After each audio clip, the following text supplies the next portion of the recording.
Okay, we're a few minutes past time, so I think we should get started. We do have some stragglers, it looks like, today. But I'm so happy to welcome everyone to another seminar. And I will just quickly introduce the host and the moderator, Dr. Hajat, who we all know has been here in different roles this term and last term. Dr. Jot is an assistant professor in the Department of Epidemiology at the University of Washington. And she invited our super speaker today, so thank you for doing that. I'm just going to say what I say each week, and that is to please use the Q&A. Go ahead and just put your questions in as you think of them, and together we'll go through them at the end.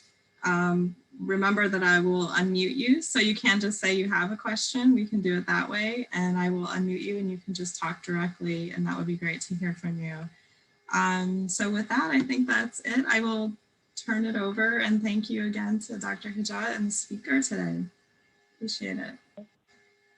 Hi, everyone. I'm going to just introduce Mandy Frett. So I used to sit next door to Mandy when we actually had offices to go to, so it's great to see her on Zoom after quite some time. But Dr. Frett is an associate professor in the Department of Epi. She's a cardiovascular epidemiologist with a focus on both observational and interventional research, which is aimed at improving cardiometabolic health in underserved and rural communities. She's also the principal investigator of the Dakota field site for the Strong Heart Study, which is a fabulous, long-standing cohort study of cardiovascular disease in American Indian communities. I'm sure she'd be happy to answer questions about that cohort, or maybe she'll talk about it a little. Also, as an American Indian investigator herself from the Eel Ground First Nation, Dr. Frett is committed to improving cardiometabolic health for American Indians. And to integrate observational and interventional research to mitigate obesity-related health disparities. So I think we're in for a very exciting talk, so I will turn it over to Mandy. Great, thank you. So the title of my presentation is Better Understanding Diet, Physical Activity, and Cardiometabolic Health in American Indians. And just, I know Anjum gave some background, so I'm a member of Eel Ground First Nation, and for those of you not familiar with Canada, Eel Ground is in New Brunswick, which is on the east coast of Canada, right by the Miramichi River. However, I've been at the University of Washington in Seattle for the past 15 years, 6 years as a graduate student, 3 years as a postdoc, and I'm in the 7th year right now in the faculty in the Department of Epidemiology. So the rationale for cardiometabolic health. So as many of us may know, there have been significant declines in cardiovascular disease and stroke-related deaths in the past few decades. And this has largely been due to a downward shift in population levels of cholesterol, blood pressure, and smoking, as well as improved paramedic and rapid response systems and effective drug treatments for individuals with heart disease. However, these trends are somewhat offset by a growing burden of obesity and diabetes, as well as an aging population. And unfortunately, cardiovascular disease is still the leading cause of mortality in the United States. And the burden of cardiovascular disease and related conditions like diabetes differentially affects subsegments of the population. So cardiovascular disease and diabetes are the leading causes of morbidity and mortality among American Indians. And the prevalence of diabetes, which is the major risk factor for heart disease, in Strong Heart participants who are middle-aged or older at our first Strong Heart Study exam was about 45%. So it's a very, very high burden of diabetes. And this is compared to a prevalence of about 8% in the general population. And unfortunately, the burden is not limited to middle-aged or older American Indians. So among American Indians who were less than 35 years of age who received healthcare at the Indian Health Services, the age-adjusted prevalence of clinician-diagnosed diabetes increased from 8.5 to 17.1 per 1,000 population between 1994 and 2004. So that's a 50% increase over 10 years. And it's really unclear if the increase in diagnosed diabetes is due to an increase in the incidence, an increase in screening, or a combination of the two, but the magnitude is really striking. And it's been hypothesized that the increase in diabetes and related heart disease in these communities can be attributed, at least in part, to recent changes in lifestyle.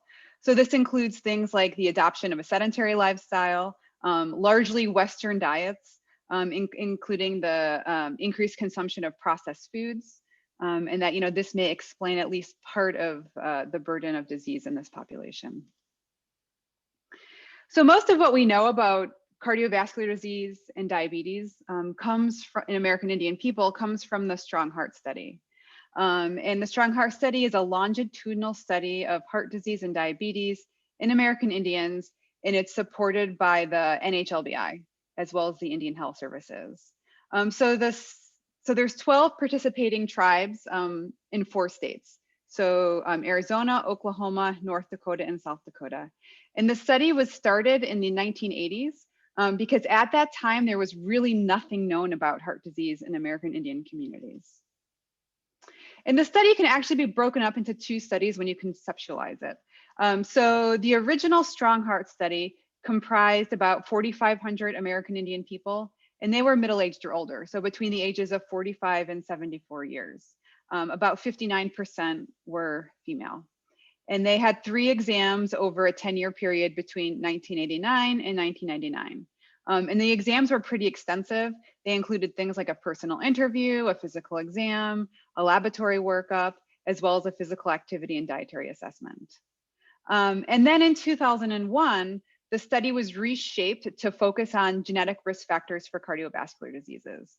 And the goal was really to map and identify genes that can contribute to risk of heart disease in American Indian people. So for the Strong Heart Family Study, since there was this large genetic component, only large families were able to participate. So there were 96 families who participated in the study with an average of 19 members in each of the families. So these very large pedigrees. Of the Strong Heart Family Study participants, about 60% were female, and they had 2 exams over an 8-year period. So they had 1 exam in 2001 to 2003, and then another exam in 2007 to 2009. We have another exam scheduled to follow up on both the original Strong Heart Study members as well as the Strong Heart Family Study members. And that exam will commence in 2022, so next year. So the exams were extremely comprehensive. They were multiple hour exams. Again, they included things like a personal interview, a physical exam, laboratory tests. They also included echo and ultrasounds of the heart. There were, collection of lots of different demographic and lifestyle factors, medical history, blood pressure, BMI, clotting factors, diabetes, lipids, obesity, psychosocial questions related to social support, cultural identification, locus of control, and depression. And then from the genetic piece, there was, at first it started as just doing candidate SNPs because that's what was pretty popular, at the time. And later on that moved into Metabolic for all of the participants. So there is a wide range of measures available. And more recently, we actually have environmental measures. So things like arsenic and cadmium, and those were done on samples, both urine and blood samples, dating back to 1988. So we have serial measures since we saved some blood. So we have pretty extensive measures. So if any of the students are interested in working with Strong Heart Study data, there are lots and lots of questions that can be answered using available data. So my particular area of focus is diet and physical activity. So I'm going to focus right now on the Strong Heart Family Study. We also have data in the original cohort, but I only have 40 minutes, so I can't go into everything. So as part of the Strong Heart Family Study, the exam that was done in 2001 and 2003, as well as 2007 and 2009, all participants completed a block food frequency questionnaire, as well as an American Indians supplemental questionnaire. And this was really to ascertain typical diet during the past year. So participants were asked about frequency and portion size of these types of foods using visual aids. And then the block database was used to calculate average macronutrient intakes So essentially this is done by the frequency responses for each of the foods on the questionnaire, is multiplied by the nutrient content of the documented portion size of the food, and then summed for all the different foods. So this is pretty standard in nutritional epidemiology. We also measured physical activity. So at the Strong Heart Family Study exams, again, the ones between 2001 and 2003, as well as 2007 to 2009, it was done by pedometer. So essentially we gave study participants a pedometer, asked them to wear it during waking hours for 7 consecutive days, including 5 weekdays and 2 weekend days. And then asked them at the end of each day to write down the number of steps that they took. So again, during this time, we didn't have iPhones that can calculate the number of steps. And at the time, accelerometers were pretty expensive. So we relied on pedometers, but it does give a pretty good indication of ambulatory activity. And it has been shown to be valid and reliable. So these are the general characteristics of the participants at baseline. So about 59% were female. You know, again, in the Strong Heart Family Study, it was younger than the original cohort. So the average age was about 34 years. Participants had pretty high BMI, so a BMI of 32. And for those of you not familiar with BMI measures, anything less than 25 is normal weight, 25 to 30 is overweight, and anything greater than 30 is considered obese. So about 57% of study participants qualified as being obese. The average years of education was about 12, so usually just high school education. And in the family study, about 23% had diabetes, which is really high considering that the average age was about 34 years old. And here's achievement of the lifestyle goals. And I'm using the American Heart Association lifestyle goals here. There are different organizations. The ADA has some, USDA has some. So this is American Heart Association. So for physical activity, you know, there isn't consensus on how many steps per day are adequate, and any activity is really better than no activity. But a lot of studies have used this 10,000 steps per day threshold as, you know, qualifying as being an active person. So about 12% of study participants achieved at least 10,000 steps per day. I'll talk a little bit about diet on the next slide, but no one achieved 4 or more of the American Heart Association healthy diet goals. You know, 17% of study participants had a healthy BMI, so were normal weight. Smoking was quite high in the population, so only 56% of study participants reported being never or former smokers. And cholesterol, blood pressure, and fasting glucose were pretty normal given the young age of study participants. So here is achievement of the American Heart Association Life Simple 7 dietary guidelines. So here we have the NHANES study participants. So this is just as a comparator to show what the general US population looks like. And then we have, and that's in red. And then we have Strong Heart Family Study participants in yellow. And here are each of the the dietary goals. So only about 3.7% of Strong Heart Study participants consumed at least 4.5 more of cups of fruits and vegetables per day. Less than 1% consumed 2 or more servings of fish per week. No one consumed 3 or more servings of whole grains per day. About 14% met the sodium guidelines, so that's less than 1,500 milligrams of sodium per day. 29% met the sugar sweetened beverage guideline, which is less than 36 ounces per week. 35% had 2 or few servings of processed meat per week. 2.4% accumulated less than 7% of their total calories from saturated fat, and about 23% had consumed 4 or more servings of nuts, legumes, and seeds per week. So lots of room for improvement. It was interesting to me that there are more Strong Heart Study participants who achieve the nuts, legumes, and seeds recommendation than the general population of NHANES. And this is largely because peanut butter intake in the population is really high. Peanut butter is a commodity food that is part of a USDA program to help with food insecurity in the community. So there's actually quite a bit of peanut butter consumption among many participants. So I've led several manuscripts on the Strong Heart study that focus on diet. And I just want to highlight one here. So I have a particular interest in processed meat intake and particularly Spam intake. And that's because it's a common commodity food on many reservations. And intake is really high in the population. So Commodity Foods is a program that's part of the USDA food distribution program on Indian reservations that helps to address food insecurity by giving something equivalent to like a harvest box to individuals who meet a certain income threshold.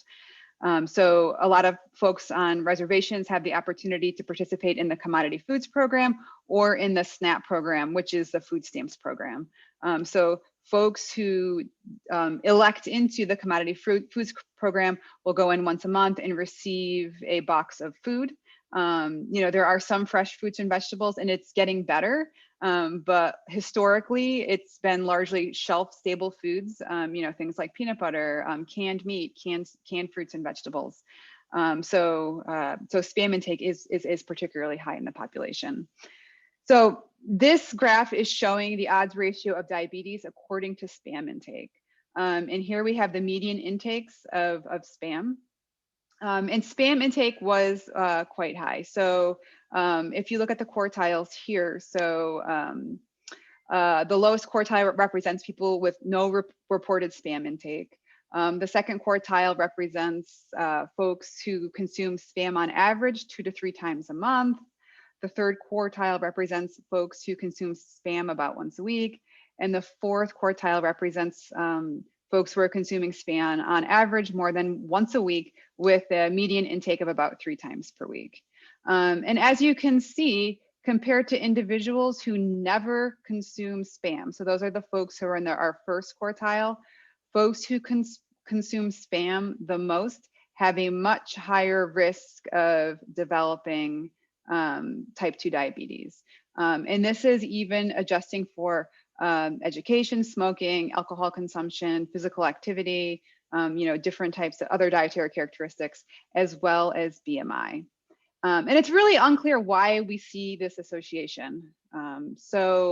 It could be that there's something in Spam that's associated with diabetes. Spam is high in nitrates, it's high in sodium. So there may be nutritional components of Spam, or it could just be that Spam is a marker of some other factor, some other socioeconomic factor that's associated with a higher risk of diabetes.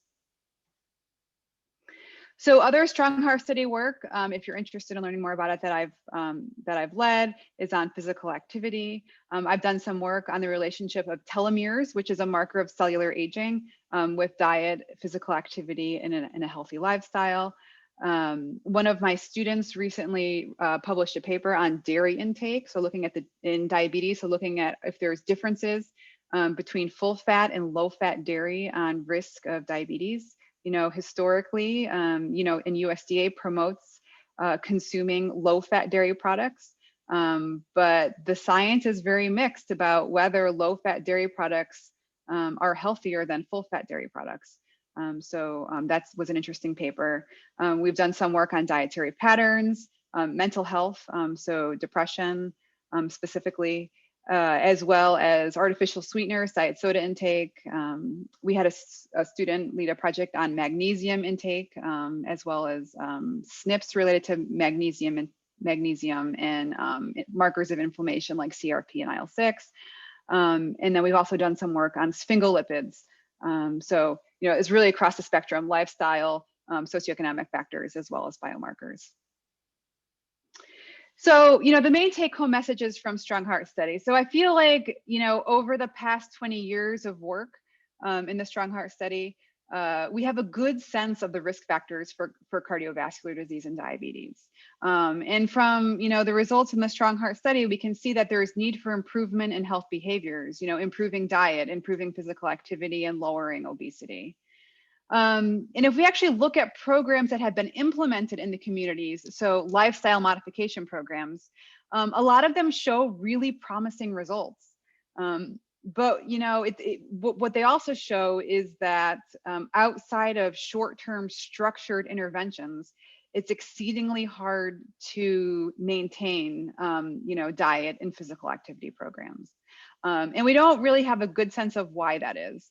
And specifically, well, in rural communities in general, and American Indian communities specifically, there's very few studies that have assessed barriers and facilitators to diet and physical activity. And this is really needed to develop targeted interventions. So this is a direction that we went in Strong Heart Study. So as part of my K Award, so my Career Development Award, we did a pilot project to really understand the major barriers and facilitators to eating healthy. And that rolled into a larger R01 grant to actually carry out a full-fledged intervention. So this is essentially what the trajectory looked like. We did qualitative work to really understand, what's going on, why some people are eating healthy, why others are not eating healthy, and really get a sense of what the local food environment looks like. And that's important because, there's no point in proposing a dietary intervention if, a healthy foods dietary intervention, if healthy foods are not accessible in the community. So based on what we learned from this qualitative work, we developed an intervention. We pilot tested it, we evaluated the feasibility and acceptability, and now we're currently in the middle of a 1-year intervention, and I'll talk a little bit about that next.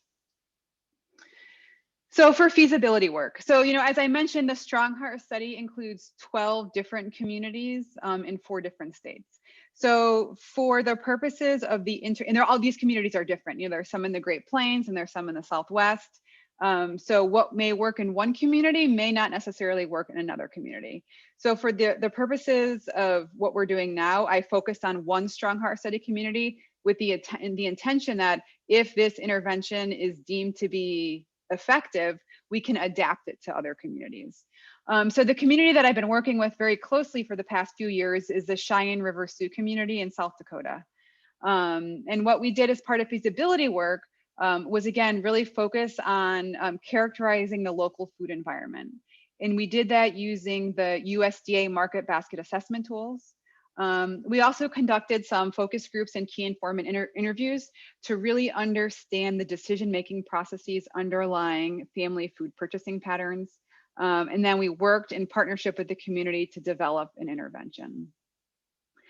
So for those of you not familiar with Cheyenne River, the Cheyenne River Sioux community, it's the 4th largest reservation in the United States. It's very large. It's the size of the state of Connecticut. So it's 4,200 square miles and about 8,000 people live there. The reservation comprised Zibec and Dewey counties of South Dakota, which are the lowest income counties in the United States. So about 60 to 80% of people live below the poverty line in these communities. So this is what it looks like on a map. The center of the reservation is Eagle Butte. It's really just a small town, but that's where all the services are located. So there's a large tribally run grocery store, there's a gas station, there's a community health center, the school is there, and there's a very impressive Indian Health Services hospital. And the closest cities are Pierre, which is about an hour and a half away, and then Rapid City, which is 3 hours away. So the first thing that we did was characterize the local food environment. And we had a student work on this part of the project. So essentially we assessed the availability, the price, and the variety of foods offered at retail food stores within the community. And to do this, we used the USDA Market Basket Assessment Tool, also known as the Community Food Store Survey Instrument. So this survey tool is used to determine the minimum nutritional needs to feed a family of 4. That's also known as a thrifty food plan. So the USDA uses this survey to figure out the value of food stamps, of SNAP benefits in the United States.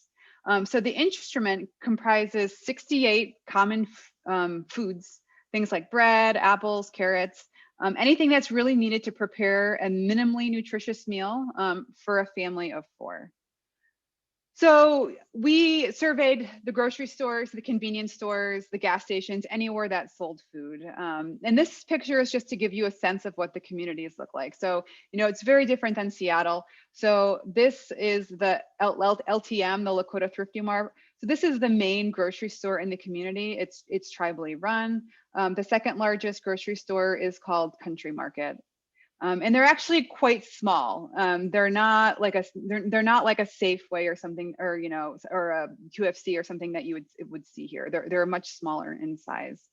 So this is what the tool looked like, the market basket tool. So we have a list of all the food items. So again, there's 68 of them, and they're categorized by type. So we start with fresh fruit, fresh vegetables, canned fruit, canned vegetables. There's a section for canned meat, a section for frozen meat, fresh meat.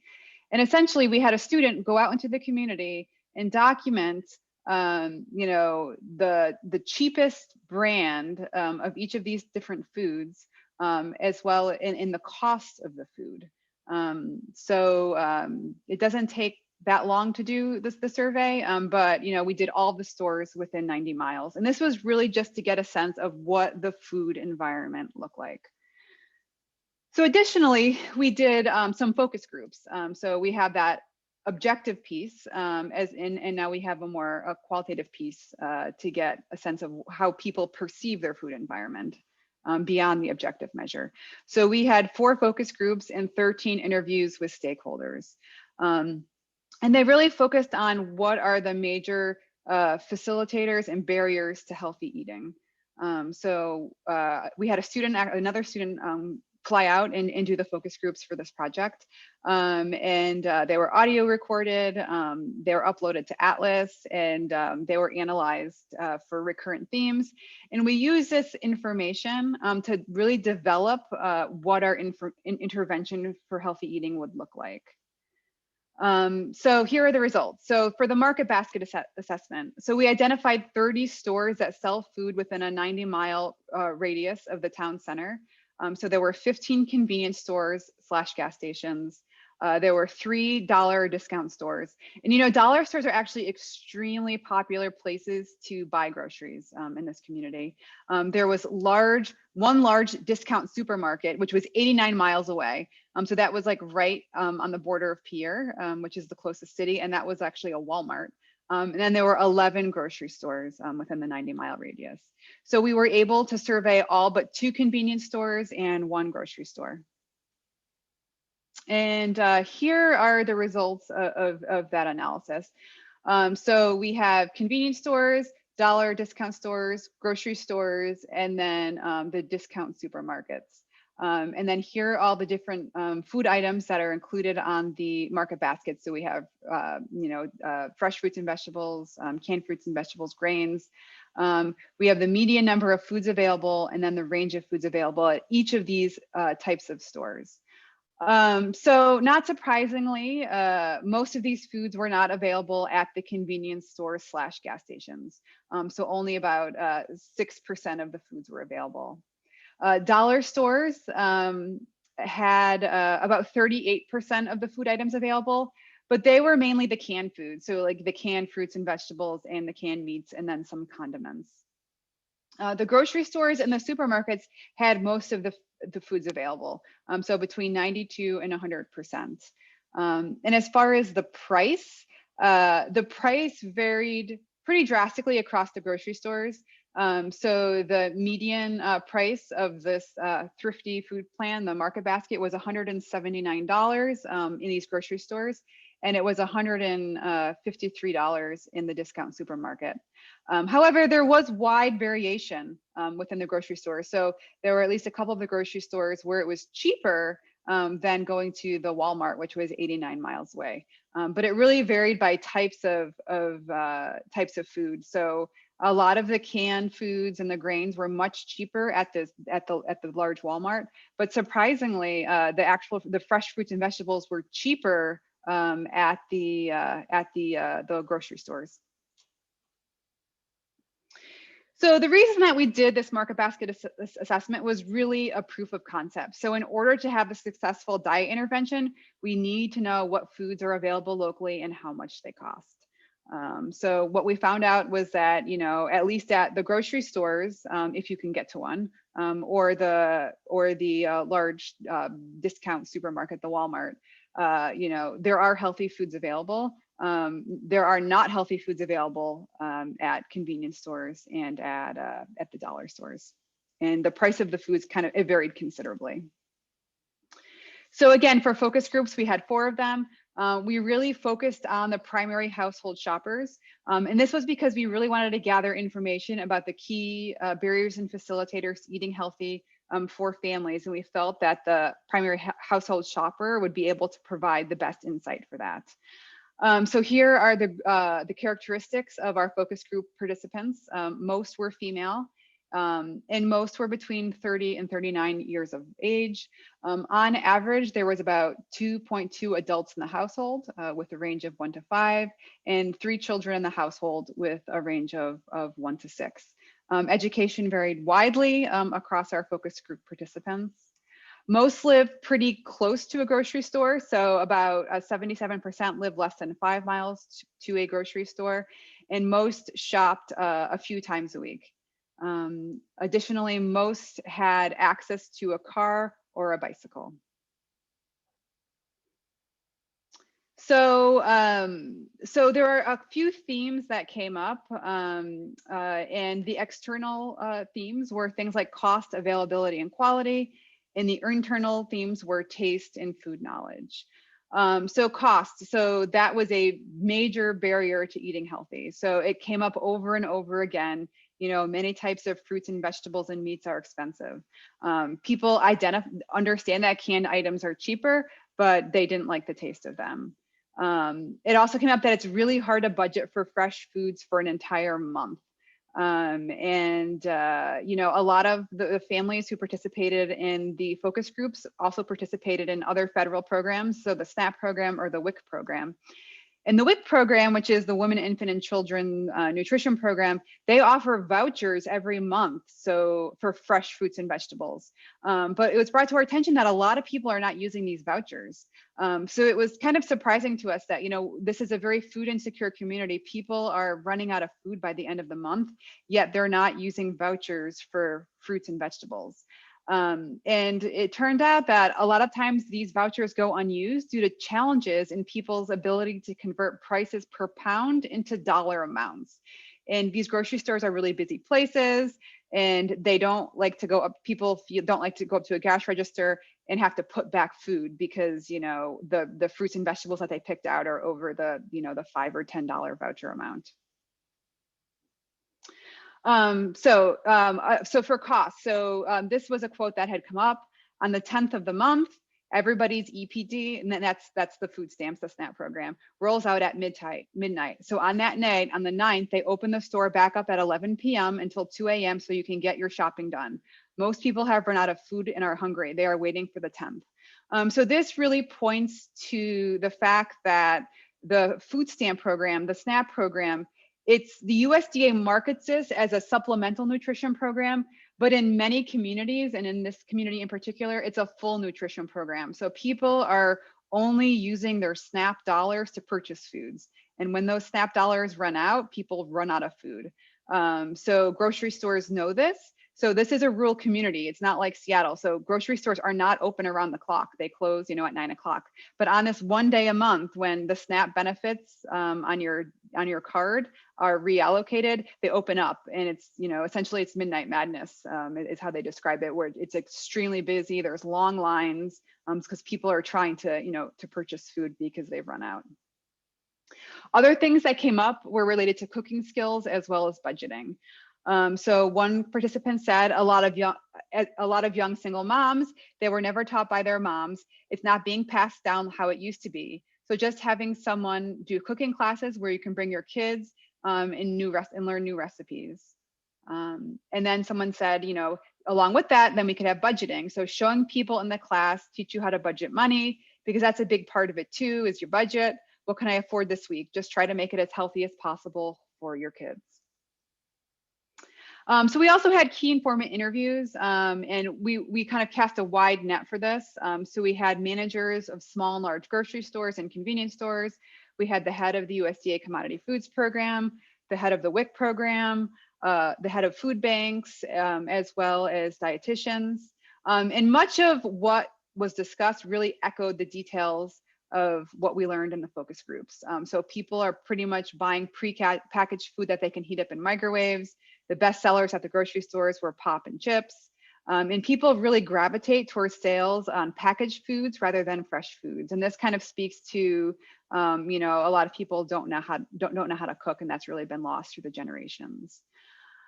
So, you know, what we really learned was that, you know, the community is really interested in healthy foods and eager to find ways to promote healthy eating, but it's really challenging to design a rigorous study that will be successful in a community with limited resources. So, you know, it's a rural community, you know, it's a low SES community. There's no infrastructure to support hands-on cooking. There's no teaching kitchens. There's long travel distances between places. So when thinking about an intervention, we really had to think about that. So the first step was what we learned, what programs already exist. So we learned about Cooking Matters, which is a SNAP approved education developed to teach cooking and healthy eating on a limited budget. And surprisingly, this program is supported by USDA and SNAP, but it's never been rigorously tested for effectiveness using a randomized design. So there's only pre and post testing in very small samples, which has a lot of limitations. And these programs are largely available in cities, and there was not a single program offered in the state of South Dakota. So our idea was to really take this program and adapt it to fit the needs of a resource limited place, as well as to be culturally relevant to the community, to focus on you know, foods available in the community, as well as to really focus on grocery store literacy and numeracy, which seemed to be a recurring theme in our focus groups. So that's what we're doing right now. So we're conducting a randomized trial to determine if this tailored intervention influences diet and cardiometabolic health. You know, so we're looking at differences in self-reported diet and food budgeting skills at month 0, 6, and 12. As well as differences in control of diabetes, as well as BMI. And we're also doing a mixed method process evaluation to understand the reach, the fidelity, satisfaction, and effectiveness. And this will really help us make a better program in the future and adapt it to other communities. So the curriculum has been created. This was a 2-year process. It was a very long, intense process. And it's actually tablet-based. So we're working with the diabetes program on this, and people who are participating are being given a tablet. And the tablet includes weekly videos that they need to watch, and they're recorded by community elders, and they focus on cooking and budgeting and nutrition. We also have monthly check-in calls and 3 in-person study visits. And participants, you know, are given all the tools they need to create healthy meals at the start of the study. So it came up that a lot of people just don't have things like knives and mixing bowls and measuring spoons and calculators and scales. So those were all given as part of the intervention. And the intervention also has a lot of monthly raffles and gift certificates to purchase healthy foods and things to really keep people motivated. So enrollment started in February of 2020. It got kind of, it was stopped for a while because of COVID. So now we're enrolling again, and we're collecting all kinds of data on sociodemographics, on housing, on sleep, on, you know, medical history, traditions, social support. So everything, it's not just on diet and, you know, some biomarkers. Post-COVID, we're also now collecting data on changes in the food environment and on like how people are able to access food due to COVID-19. So, you know, it's ongoing. I could report back with results probably next year, but this is really an academic community partnership. So, you know, the Strong Heart study is working on this. We have a lot of investigators in Strong Heart. We have folks here at the University of Washington, and then folks in the community as well. So I'd be happy to answer any questions that you may have.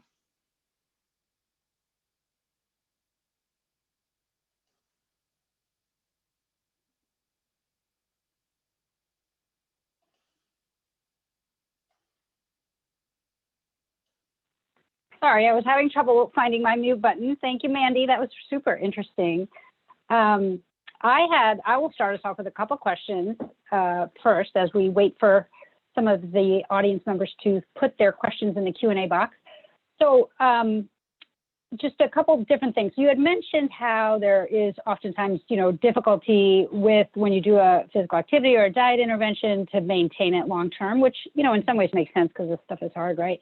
But I'm wondering, relative to other things you've seen in bread and other communities, are there specific barriers in the Native American community, specifically in this one that you work, that is sort of more specific to them that makes this, more difficult to maintain these types of behavior changes? I think looking at other interventions and then talking to people, especially if you're using federal dollars. So a lot of the interventions that have happened in the communities are through the USDA.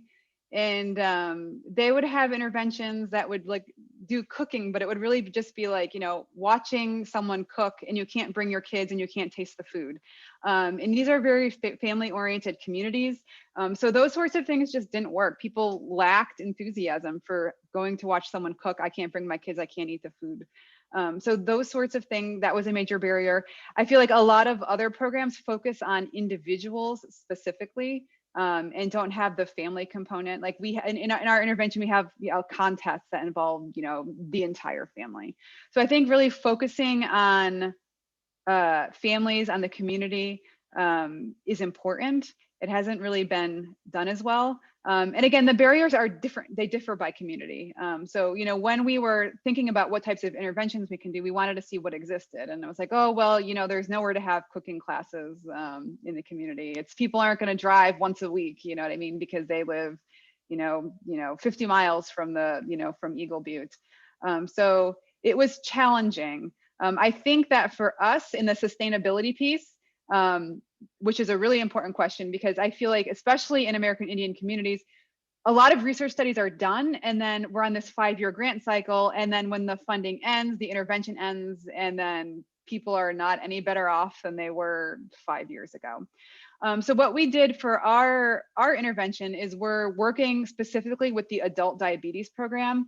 So we developed all of our materials with them, and it's really their material. So the idea is when people are at risk of diabetes, they're given a referral from the Indian Health Services to go to this clinic. The types of education they receive have been minimal. So if our program is effective, it will be adopted into their programming. So it has a home, it has a place. So after the intervention is done, and hopefully we find some benefits, it will just be adapted as part of their regular programming. So it will be sustainable over time. Thank you. Yeah, the other question I had, I also thought that your food environment sort of work was really interesting. But I will hold my question because one has just appeared in the chat. Do you want to unmute yourself and say your question out loud, Anisha? Hi, Dr. Fretz. Thanks so much for your talk. Really helpful to listen to all your methods and how you plan the study and the results you've had so far. I'm wondering about, it sounds like from the results that a bigger barrier is actually not obtaining produce, but like incorporating it into a meal. I was just wondering about if there's any practices of growing food locally, although that might not be such a big deal. So there have been some gardening projects. There have been a couple different gardening projects. So one was teaching people to garden. The issue was that people didn't have access to tools.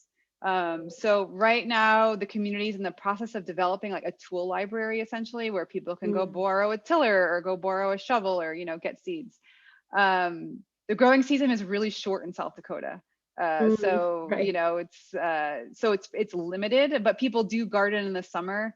And the Commodity Foods Program actually has a garden in Eagle Butte in the back of the warehouse. So folks who are using the Commodity Foods Program, once you come and pick up your monthly box, they allow families to go into the back and pick whatever they have, whether that be lettuce or tomatoes.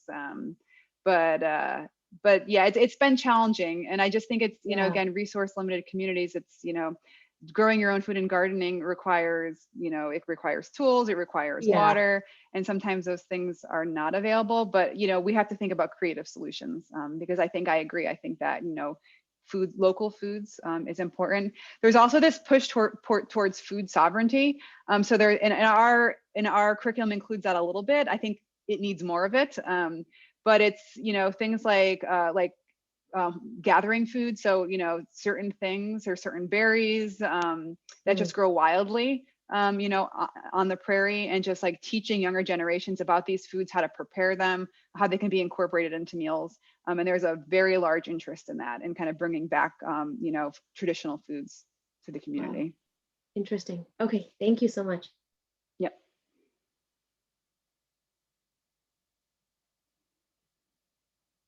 Great. I did have, actually, that was sort of a similar question to what I had around if there was gardening projects.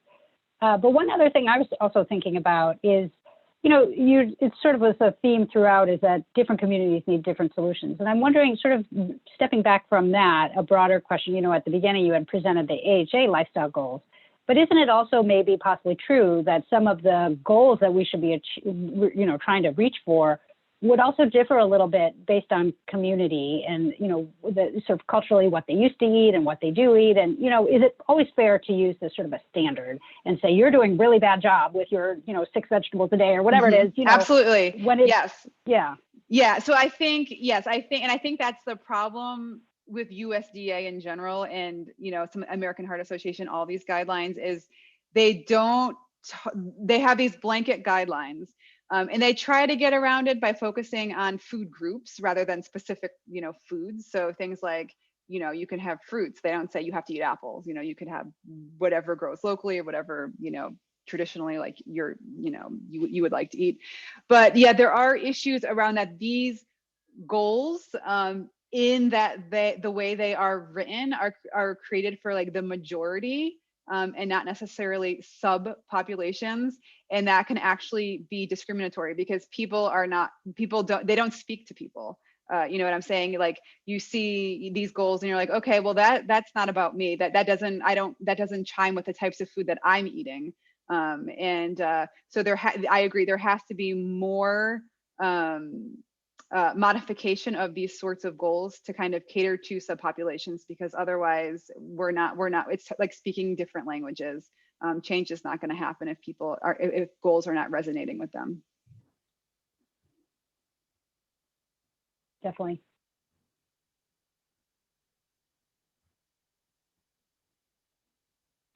Oh, sorry, Dave, if you're ready to ask, go ahead.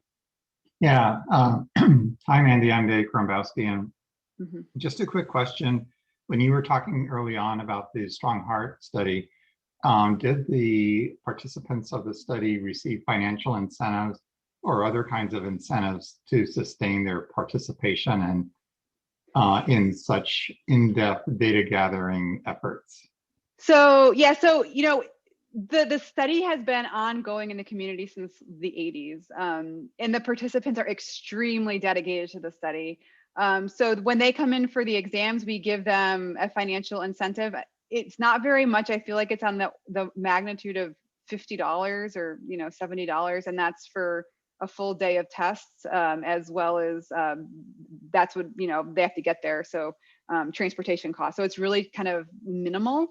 I think that we've done a lot of community education. So it hasn't just been collecting data and writing scientific papers, but we really bring the findings back to the community, to the Indian Health Services. We develop pamphlets, talking about our findings and like what that means for, a participant. We have monthly newsletters. So I think the engagement has really helped to keep people excited.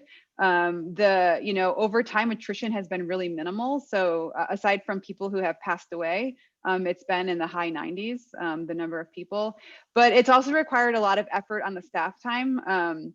People move around a lot. People move for jobs. They may move to a city, for the summer, and then move back home in the winter. So retention looks really different than a lot of other studies. So we actually have community members hired, and they go out and they find people. So, and I did this when I was a graduate student, and I was helping with, one of the stroke assessments, and like, we couldn't find people, and we're like, okay, well, they haven't been answering the mail, they have been answering their phone calls, and phone is also really hard because people are using these disposable phones. where the numbers are constantly changing. So we would essentially just drive around and go out into the communities and be like, oh, have you seen this person? And, essentially knock on their grandma's door. And so we would really track people down. But I feel like people like that over time, they trust us. It's like, we haven't been in and out. We have been pretty established there since, the 80s. And that has really helped develop this trust and this, this partnership between us. So it's like it's mutually beneficial to both of us. Yeah, thank you. If I might, that's terrific. That dedication on your team to be in the community over the long run is just, really, really a lot of dedication on your part. So I have another question, if I may, quick question. Have your study team also published traditional epidemiological studies on risk factors for mortality? Yes, so there's lots of publications. So most of the mortality papers deal with the original cohort because the family study, they're quite young still. So they've actually created a risk calculator. So it's a cardiovascular risk calculator, and it's looking at 20-year predictors of mortality. And that's available on the Strong Heart Study website, and it's actually been adopted by the Indian Health Services. So you can put in things like your BMI, your blood pressure, and it will tell you both risk of death as well as risk of developing other sorts of complications such as heart disease, stroke, and things like that. Great. Yeah, thank you. Thanks for presenting today. Yep, of course. Okay, there's another question. Phil Hurwitz. I don't know, Maria, if you can unmute him. Thanks, Mandy. This is really a plug for me to talk to you about our proposal, but I was wondering if you could comment on any possible effect of residential location, because I know some of these people really live far afield and then others live closer into town. Right. Yep. So that's true. And that's an area that I think we need to expand in. And, you've been involved. We just wrote a proposal on this. So historically, we haven't been able to look at, where people live in reference to like what types of food they have available. And that's because there was limitations. A lot of people have PO boxes. So when we asked for address, people gave us a PO box. So we don't really know where they live. Either PO box could be 30 miles away.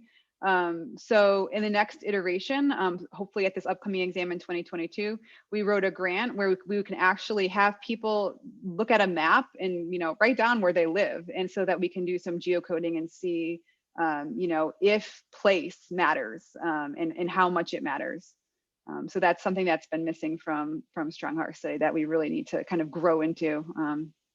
Since it's an extremely big, determinant of what people eat and a lot of other, healthy factors. And are you going to do that geocoding for all the 12 tribes? Yes, for everyone. Yep. So all participants. It's really great. And is there any sort of potential plans to either replenish or expand either number of tribes or doing, thinking a little bit of long-term planning? Because you've been in the community for so long, it seems like such a great resource you want to continue to maintain. Yeah, so we just got funding for this next exam in 2022. We would like, the participants of families really want us to focus now on children. Risk factors are, getting younger and younger. So, there's people in their 30s on dialysis. So we really need to focus on kids.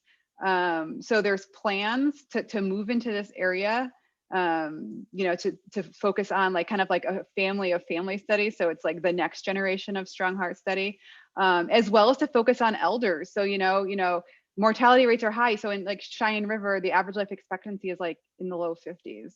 But there are people who really live a long time. So, what is different about these people who are living into the 9th, 10th decade of life?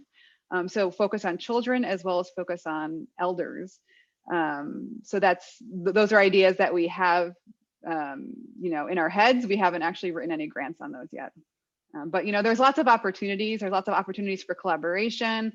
if we're writing ancillary proposals, both to collect new data, as well as we have, again, frozen samples. We have a lot of other data available.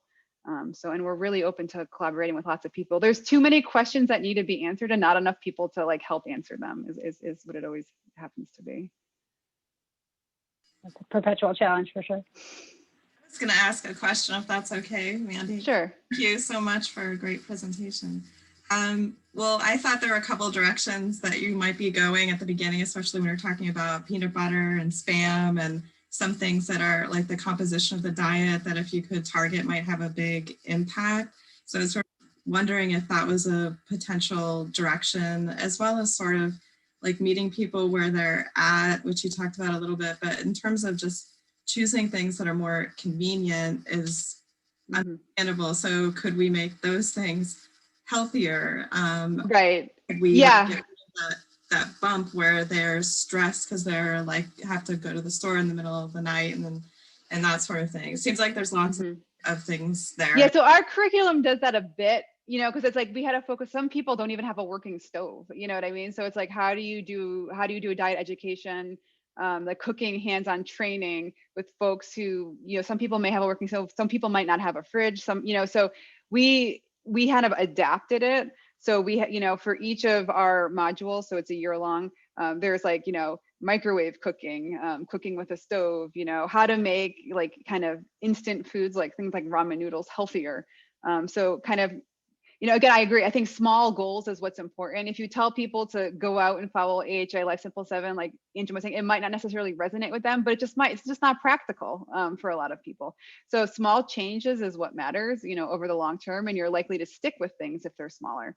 So we've done a little bit of that. We've also done a little bit of pressuring on USDA to improve the types of foods that are available as the Commodity Foods Program, because some of this is not just what people are choosing. For USDA, for the Commodity Foods Program, people are being given this food.